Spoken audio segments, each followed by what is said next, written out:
Yang pertama adalah pembukaan.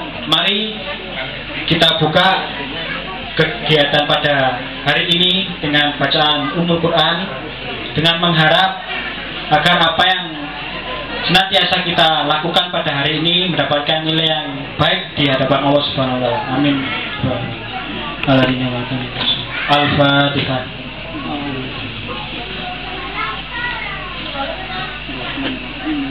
Amin amin ya rabbal alamin. Selanjutnya yaitu sambutan-sambutan. Sambutan pertama akan dibawakan oleh pengasuh pesantren Rakyat Al-Amin dan juga ketua Posdaya Al-Amin, yaitu Ustadz Abdullah Sam SPSI. Selanjutnya sambutan akan dibawakan oleh Bapak Camat. Selanjutnya sambutan ketiga akan dibawakan oleh Ketua LPPM UIN Maulana Malik Ibrahim Malang, Ibu Dr. Mufidah.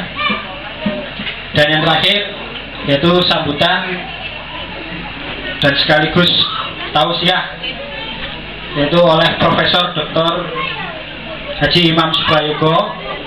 Baiklah, langsung saja untuk mempersingkat waktu, langsung kita beranjak ke acara yang pertama, yaitu sambutan dari Ketua Posdaya Al-Amin dan juga pengasuh pesantren Rakyat Al-Amin kepada Ustadz Abdullah Sam. Saya persilakan.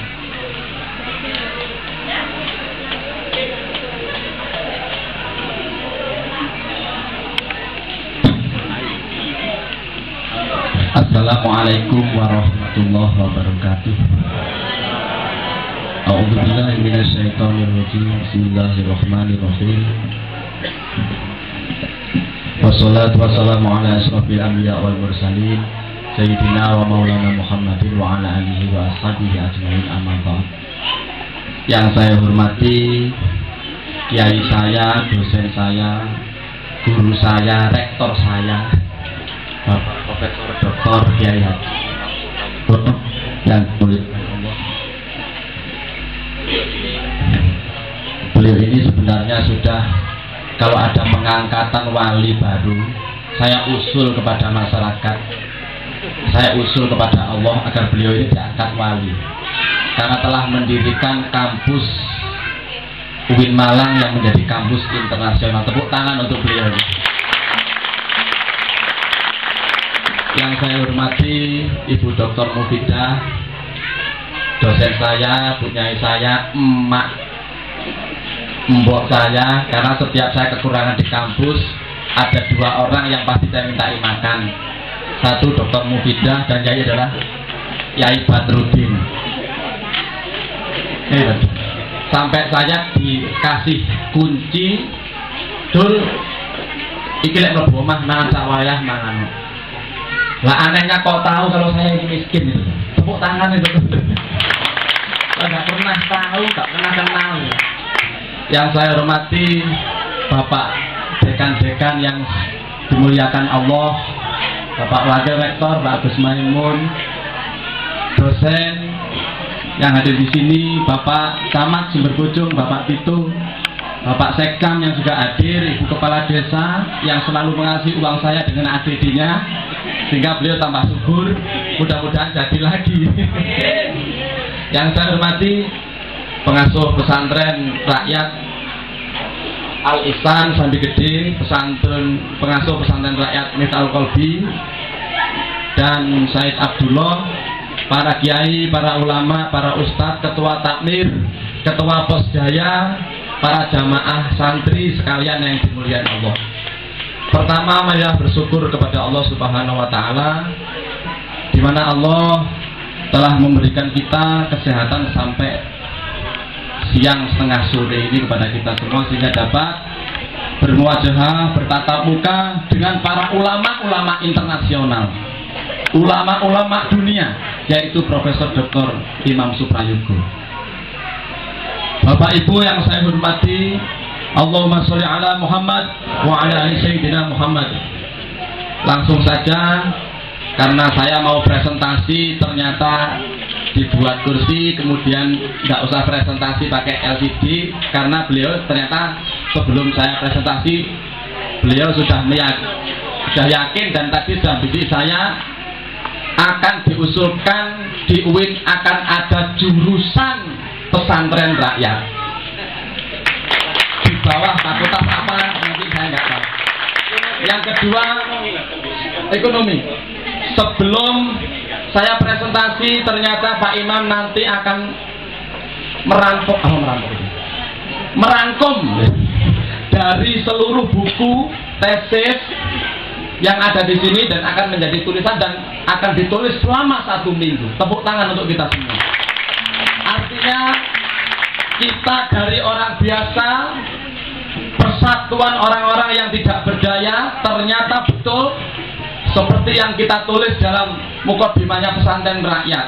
Pesantren rakyat adalah seperti air, ditaruh gelas seperti gelas. Kalau ditaruh kampus seperti dosen, kalau ditaruh tukang gonggongan seperti tukang tayung, kalau dikasih band seperti Ahmad Dhani, kalau dikasih terbang seperti Habib Syekh. Itu pesantren rakyat. Barang kecil, lembut, tapi semua orang membutuhkan yang namanya air. Tapi jangan sekali-sekali air ini dibendung. Jangan sekali-sekali air ini didam. Jangan sekali-kali ketika ada air mengalir itu kemudian dihalangi. Dan dalam tulisan saya ini akan menjadi akselerasi revolusi sosial perubahan yang ada di bangsa kita, apalagi kalau sudah ditulis oleh seorang ulama dunia, Profesor Dr. Imam Suprayitno. Tepuk tangan kita semua. Tidak panjang, namun akan tetap saya sampaikan.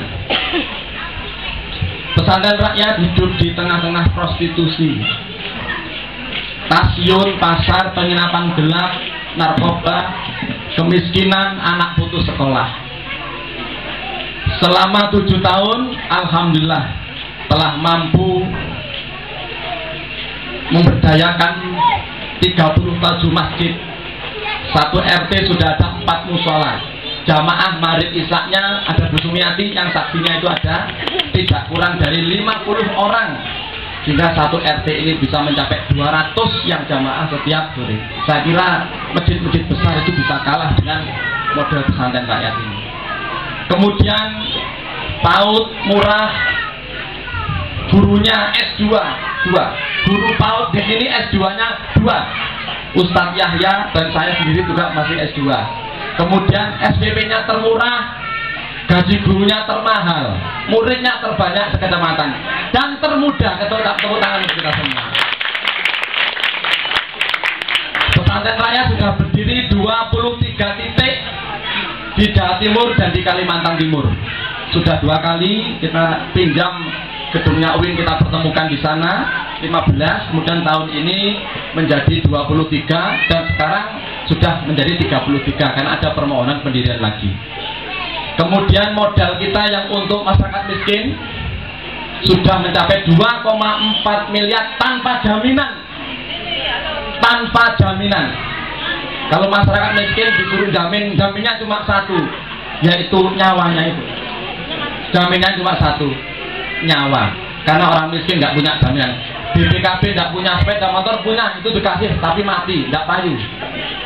Nah, untuk itu gagasan pesantren rakyat yang sinergi dengan Posdaya Al-Amin, Posdaya Masjid ternyata menjadi luar biasa karena potensi-potensi masyarakat yang kaya kemudian gandoli yang miskin mencari sesuatu pekerjaan yang kaya tapi tidak minta mencari sesuatu pekerjaan kambing, kemudian ada lele, ada sapi, ada sawah, ada batako, ada pandi besi bisa menyerap sampai 20 tenaga kerja, mulai bakul arengnya, pandinya sampai penjualnya.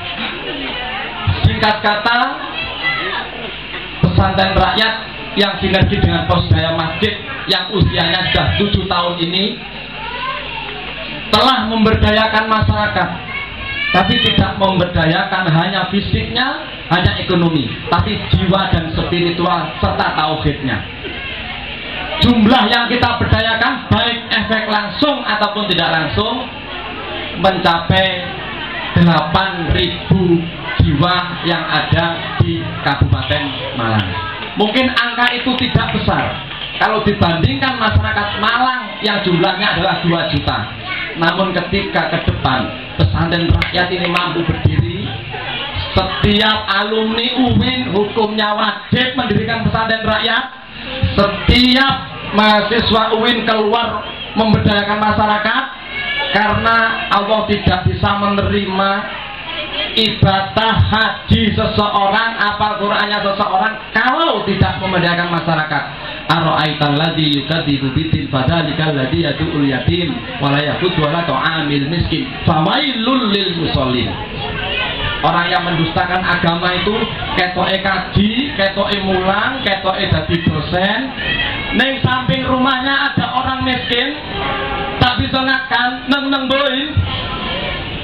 Ono arek yatim kate mlebu SMP gak duwe seragam neng boy. Fawailul lil musallin. Yang kedua, puncak dari keberagaman kita adalah takwa kepada Allah. Dan takwa ternyata kebanyakan tidak hanya spiritual, yang sifatnya adalah vertikal. Ternyata di surat Al-Imran 134, alladzina yunfikuna fis syarra wa dharra wal kadhimina al-ghaidha wal 'afina 'anil nas. Ternyata sosial pun ketika orang sudah puncak keberagamaan, hebat, pinter, dianggap sudah tertinggi adalah takwa, maka adalah kegiatan sosial yang harus dilakukan. Untuk itu Bapak Ibu sekalian, mari kita bergerak bersama. Tidak bisa bergerak melalui pemerintah saja. Insya Allah visi misi pesantren rakyat yang murah tapi berkualitas ini, ada kampung Inggrisnya, masyarakat miskin internetan gratis, wifi-nya gratis, yang pemuda drama gratis, tidak usah ke studio, yang Islam bisa terbangan, yang suka tayub bisa gonggongan, yang suka cangkruk nanti diberikan karambol. Insya Allah ini bisa meminimalisir dan menekan kenakalan remaja, kenakalan masyarakat yang ke depan. Harapannya Indonesia ini semakin baik, karena kalau tidak baik, masyarakat Islam yang terbesar adalah Indonesia, otomatis Islam yang paling besar di Indonesia ini akan menjadi barometer Islam yang sangat jelek. Kita tidak bisa meniru seperti itu. Bapak Ibu, tidak bijak dan tidak bajik kalau saya terlalu banyak menyampaikan, karena nanti saya yakin beliau sudah makrifat. Kalau saya ini atasnya makrifat, maksiat.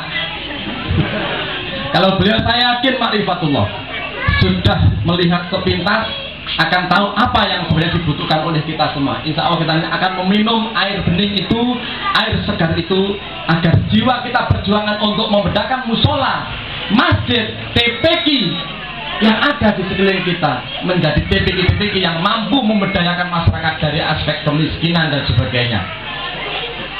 Itu yang bisa saya sampaikan. Mbok Sarinten ketiban cendelo, cekap semanten atur kula. Iwak sepat buntute dawa menawi lepak jaluk sepuro. Iwak sepat iwak gabus ojo ditambah iwak lele, lebih cepat lebih gabus ojo bedele lele. Assalamualaikum warahmatullahi wabarakatuh.